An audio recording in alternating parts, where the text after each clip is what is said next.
There was once a miller who was poor, but he had one beautiful daughter. It happened one day that he came to speak with the king, and, to give himself consequence, he told him that he had a daughter who could spin gold out of straw. The king said to the miller, "That is an art that pleases me well.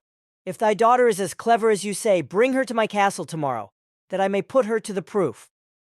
When the girl was brought to him, he led her into a room that was quite full of straw, and gave her a wheel and spindle, and said, "Now set to work, and if by the early morning thou hast not spun this straw to gold, thou shalt die." And he shut the door himself, and left her there alone.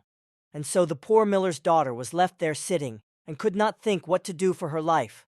She had no notion how to set to work to spin gold from straw, and her distress grew so great that she began to weep. Then all at once the door opened, and in came a little man, who said, "Good evening, miller's daughter. Why are you crying?" "Oh," answered the girl, "I have got to spin gold out of straw, and I don't understand the business." Then the little man said, "What will you give me if I spin it for you?" "My necklace," said the girl. The little man took the necklace, seated himself before the wheel, and whir, whir, whir, 3 times round, and the bobbin was full. Then he took up another, and whir, whir, whir, 3 times round, and that was full. And so he went on till the morning, when all the straw had been spun, and all the bobbins were full of gold. At sunrise came the king, and when he saw the gold, he was astonished and very much rejoiced, for he was very avaricious. He had the miller's daughter taken into another room filled with straw, much bigger than the last, and told her that as she valued her life, she must spin it all in one night. The girl did not know what to do, so she began to cry, and then the door opened, and the little man appeared and said, "What will you give me if I spin all this straw into gold?" "The ring from my finger," answered the girl. So the little man took the ring, and began again to send the wheel whirring round, and by the next morning all the straw was spun into glistening gold. The king was rejoiced beyond measure at the sight, but as he could never have enough of gold, he had the miller's daughter taken into a still larger room full of straw, and said, "This too must be spun in one night, and if you accomplish it, you shall be my wife." For he thought, "Although she is but a miller's daughter, I am not likely to find anyone richer in the whole world." As soon as the girl was left alone, the little man appeared for the 3rd time and said, "What will you give me if I spin the straw for you this time?" "I have nothing left to give," answered the girl. "Then you must promise me the first child you have after you are queen," said the little man. "But who knows whether that will happen?" thought the girl. But as she did not know what else to do in her necessity, she promised the little man what he desired, upon which he began to spin, until all the straw was gold. And when in the morning the king came, and found all done according to his wish, he caused the wedding to be held at once, and the miller's pretty daughter became a queen.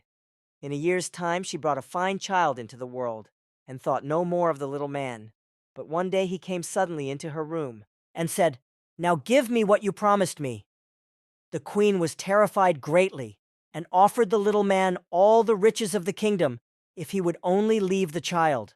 But the little man said, "No, I would rather have something living than all the treasures of the world." Then the queen began to lament and to weep, so that the little man had pity upon her. "I will give you 3 days," said he, "and if at the end of that time you cannot tell my name, you must give up the child to me." Then the queen spent the whole night in thinking over all the names that she had ever heard, and sent a messenger through the land to ask far and wide for all the names that could be found. And when the little man came next day, beginning with Caspar, Melchior, Balthazar, she repeated all she knew and went through the whole list. But after each, the little man said, "That is not my name."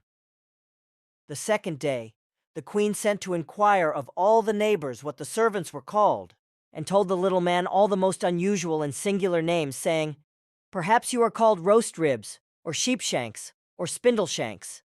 But he answered nothing but, "That is not my name." The 3rd day the messenger came back again and said, "I have not been able to find one single new name, but as I passed through the woods I came to a high hill, and near it was a little house, and before the house burned a fire, and round the fire danced a comical little man, and he hopped on one leg and cried, 'Today do I bake, tomorrow I brew, The day after that, the queen's child comes in. And oh, I am glad that nobody knew that the name I am called is Rumpelstiltskin. You cannot think how pleased the queen was to hear that name, and soon afterwards, when the little man walked in and said, "Now, Mrs. Queen, what is my name?" She said at first, "Are you called Jack?" "No," answered he. "Are you called Harry?" she asked again. "No," answered he. And then she said, "Then perhaps your name is Rumpelstiltskin." "The devil told you that! The devil told you that!" cried the little man. And in his anger he stamped with his right foot so hard that it went into the ground above his knee. Then he seized his left foot with both his hands in such a fury that he split in two. And there was an end of him. Rumpelstiltskin,